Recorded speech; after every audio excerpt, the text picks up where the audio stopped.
Bonsoir les amis, fratelli Juventini, bienvenue dans cette nouvelle vidéo. Après une semaine, voilà, je suis revenu chez moi, j'ai bien profité de mes vacances en famille à Londres.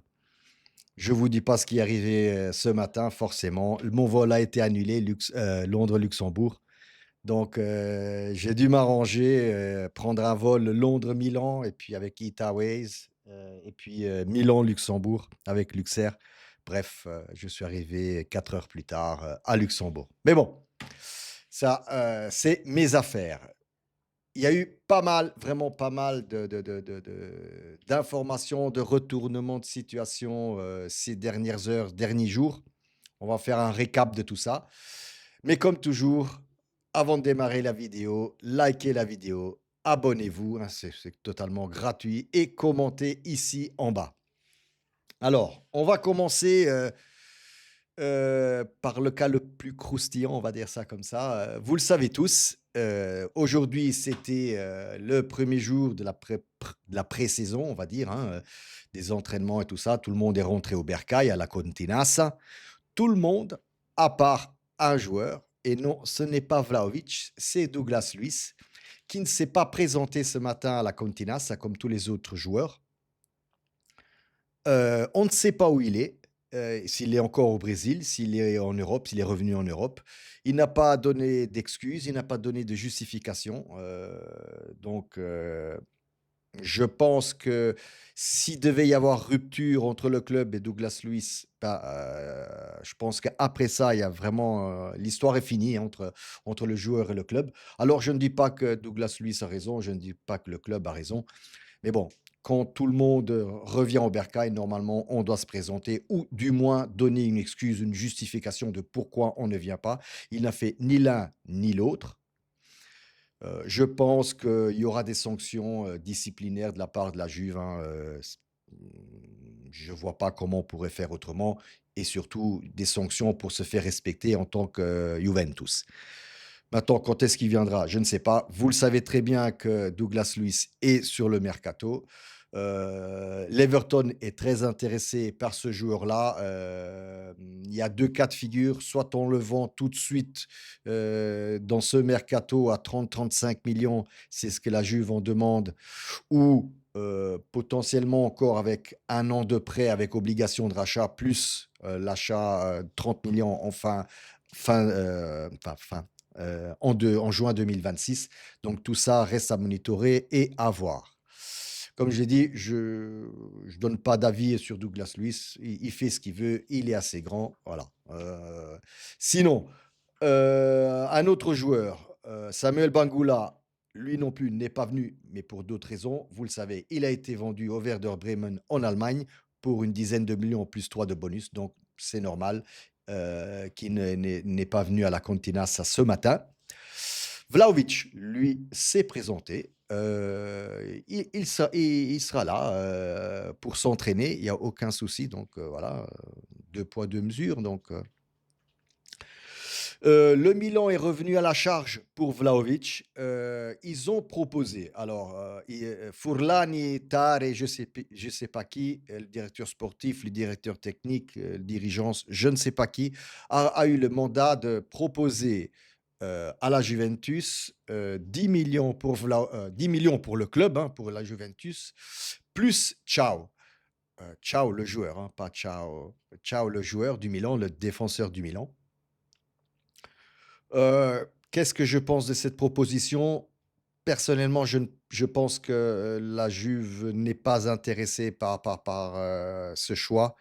Je pense elle va le refuser, la Juve demande 20-25 millions, surtout que, en plus des 10 millions plus ciao, le salaire de Vlahovic au Milan serait de 7 millions, donc la Juve doit combler les autres 5 millions. Donc vous voyez, je pense que la Juventus ne prêtera pas attention à cette proposition du Milan, à moins que le Milan augmente un peu la posta in gioco, les pépettes. En gros, les pépettes ou un autre joueur, je ne sais pas.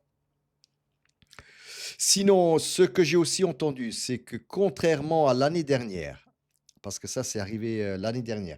Il y aura pas des entraînements différenciés, c'est-à-dire, d'une part, les joueurs qui sont sur le mercato et d'une part, les joueurs qui seront là pour la prochaine saison. Non, tout le monde s'entraînera en même temps, donc un Arthur, un Kostic, un Weah, un Vlahovic, Douglas Luiz s'il vient, je ne sais pas. Donc voilà, tout le monde s'entraînera en même temps, pas d'entraînement différencié entre ceux qui partent et ceux qui restent. J'ai aussi été surpris hier soir par la rapidité de cet échange-là. Bon, on savait déjà que Alberto Costa potentiellement partirait pour le Porto.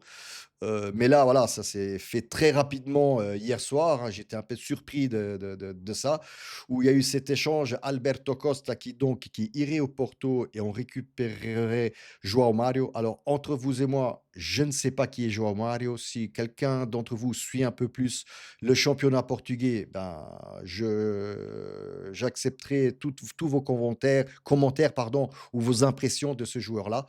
Je sais que le Porto l'a évalué à 12 millions. Nous, de notre côté, on a évalué, Alberto Costa à 16. Donc voilà, on récupère João Mario, j'espère que c'est ça, hein, João Mario, plus, 4-5 millions pour la Juve. Je ne sais pas quoi vous dire sur cet échange-là. Voilà, ce qui est clair, c'est que Tudor a dit qu'il ne voit pas Costa dans son système de jeu, malheureusement. Alors, moi, je trouve qu'il a très bien fait dans le 3-4-2-1, mais soit, hein, c'est lui l'entraîneur, je ne suis pas entraîneur. C'est lui qui voit les joueurs tous les jours, pardon, et qui les entraîne. Donc je lui fais, entièrement confiance sur ce point-là. Mais voilà, si quelqu'un d'entre vous connaît très bien le championnat portugais, et spécialement celui du Porto, et qui peut me donner un peu plus d'informations sur João Mario, parce que c'est bien, comme je dis toujours, c'est bien d'aller voir sur YouTube ou sur internet les points forts, les highlights d'un joueur, mais on ne voit que ça. Donc on voit seulement ce qu'il a bien fait, mais on ne voit pas toutes les autres conneries hein, qu'il fait. Ou voilà, si quelqu'un peut m'informer là-dessus, ça serait vraiment nickel chrome. Sinon, il y a encore une dernière information que j'ai déjà eue hier par un ami espagnol, euh, très proche de l'Atlético. Concernant Molina. Et là aussi, potentiellement, il y aurait aussi un échange Molina-Vlahovic, peut-être, je ne sais pas. Donc, Molina, un ex-Udinese, donc il connaît le championnat italien, puis est parti à l'Atlético, euh, et évalué par l'Atlético à 25 millions. Donc, vous voyez, hein, 25 millions d'un côté, 25 millions de l'autre. Pourquoi pas un échange avec Vlahovic? Je trouve cette offre-là beaucoup plus fair, entre guillemets, que l'offre que propose le Milan. Donc voilà, je ne sais pas si ça se fera, hein, naturellement, hein, je ne sais pas, je ne suis pas dans la tête de nos dirigeants, mais je trouve que cette proposition-là est beaucoup plus intéressante d'échange de joueurs de ce type-là qu'un Ciao plus 10 millions côté Milan. Voilà.